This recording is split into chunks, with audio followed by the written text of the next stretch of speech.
Hi guys, welcome to the world of Pierre. I'm Pierre and today I want to talk about why I'm selling my Osmo Plus 4K. Yes, you. I'm selling you. Non, rien de rien.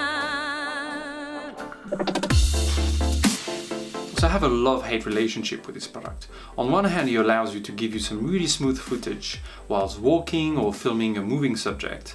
And also it can replace kind of a tripod, a video tripod, and also a slider. So you can do some really cool effect with this product. And you know, let's be honest, it's super cool looking. And I love it so much, I did a video straight away. It was love at first sight. But this is the difference between trying a product and buying a product. It's a bit like dating someone and then moving with this person into a new flat.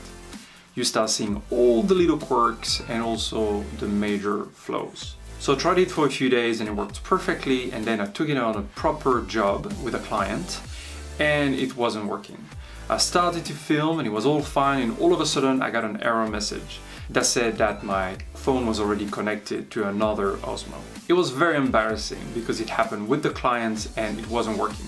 It stopped recording, I couldn't get it to work, although it was working the day before. Thank God I had my Canon 80D, I just brought it out and I started recording and shooting with my trusty Canon 80D, and it was all fine, but I was very annoyed because I actually bought this product to get some really cool shots on the beach. So I went online and I found out that if you have a DJI Go app and a DJI 4 Go app, because I also have a drone, so if you have both apps installed on the same phone, it creates some conflicts and you have to force kill an app before starting another one, otherwise you get some conflicts. Seriously, DJI, you forced me to install 2 apps on my phone because you can't be bothered to create one that will integrate the legacy product that you have, and now those 2 apps are not compatible with one another. That's so bad. And in many forums I read the following: hey, you just need to get another phone, a dedicated phone for your Osmo. So a lot of people are buying old iPhone, you know, the cheap one for like $500, by the way that's not cheap, to go with their Osmo. And then you don't have a problem. You have a phone for your drone and a phone for your Osmo.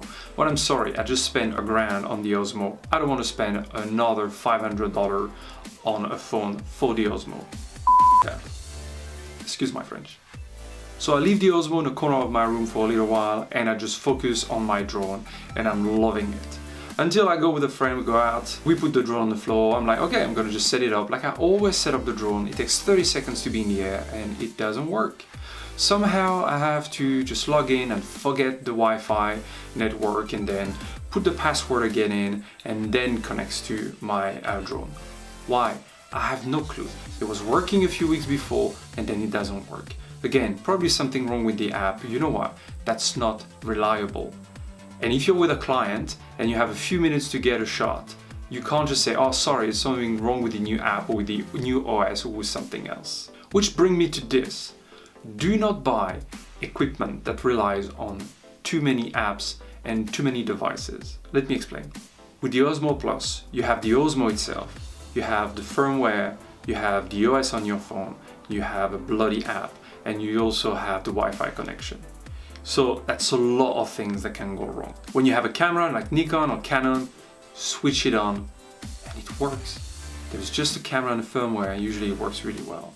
To give you an example, I'm about to buy a film monitor. I really want to get a nice 7-inch film monitor, and it will help me with to get my shots really sharp when I do a testimonial or an interview, for example.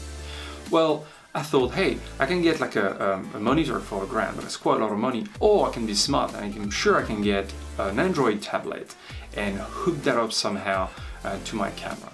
All you need is an Android tablet and an app. And you know, the app has a very good rating, you know, it's not really bad, it has a good rating. And then you eat the following comments. The app used to work really well last month and now it doesn't work anymore.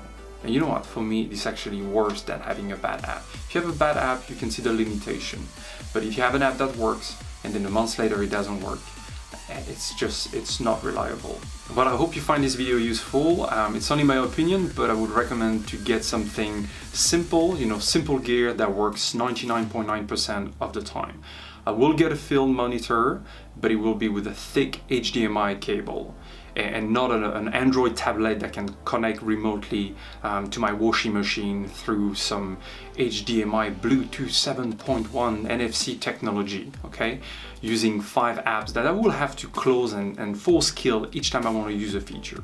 You get the idea. Thumbs up if you like the video. Don't forget to subscribe to my channel, and I will see you very soon. Bye-bye. Talk to me. Talk to me, come on. I still love you a little bit. You're just not reliable.